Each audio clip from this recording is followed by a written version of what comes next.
માં શક્તિની ભક્તિ કરી તેમના આશીર્વાદ અને દિવ્ય ઉર્જા મેળવ્યા બાદ હવે આપણે જાણીશું આજના દિવસનો મહિમા શું છે, આજનું મહત્વ અને આજે કોની પૂજા થકી મેળવી શકશો પ્રભુ કૃપા।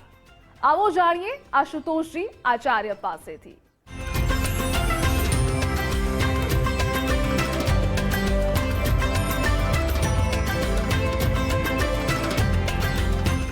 नमोस्तु महामाये श्रीपीठे सुरपूजिते शंखचक्र गदा हस्ते महालक्ष्मी नमोस्तुते।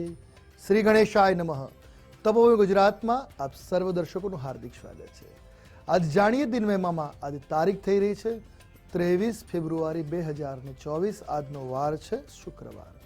તિથિની વાત કરીએ તો આજે તિથિ બની રહી છે મહાસુદ 14, જે બપોરે 3 કલાક અને 33 મિનિટ સુધી રહેશે। ત્યારબાદ પૂનમ લાગુ પડશે। આજનું નક્ષત્ર એટલે આશ્લેષા નક્ષત્ર। આજના યોગની વાત કરીએ તો આજે શોભન યોગ બની રહ્યો છે। આજનું કરણ એટલે વિષ્ટિકરણ બની રહ્યું છે। રાશિની વાત કરીએ તો આજે કર્ક રાશિ બની રહી છે, અર્થાત જે બાળકનું અવતરણ આજ રોજ થાય એની જન્મ રાશિ કર્ક રહેશે। જેના વર્ણના અક્ષરો છે ડ અને હ, તે પ્રમાણે નામકરણ કરવું શુભ અને હિતાવ સાબિત થઈ શકે। જાણીએ આજના દિવસના શુભાશુભ મુહૂર્તો વિશે। આજે શુભ મુહૂર્તમાં સવારે વાત કરીએ સૂર્યોદયની તો સૂર્યોદય સવારે 7 કલાક અને 2 મિનિટ છે, જ્યારે સૂર્યાસ્ત સાંજે 6 કલાક ને 41 મિનિટે। શુભાશુભ મુહૂર્તોમાં રાહુકાલમનો સમય સવારે 11 કલાક અને 27 મિનિટથી પ્રારંભ કરી બપોરે 12 કલાક અને 53 મિનિટ સુધી રહેશે।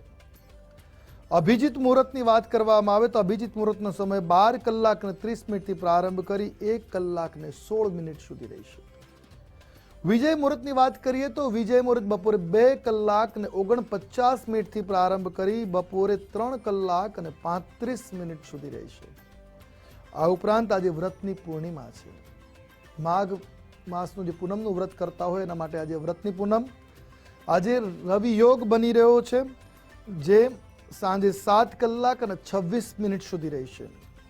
ઉપાયની વાત કરીએ તો આજે લક્ષ્મીજીના દર્શન કરવા મંગલકારી ઉપાય આપના માટે સાબિત થઈ શકે છે। આપનો દિવસ મંગલમય બની રહે એ જ અભ્યર્થના। જય ભવાની।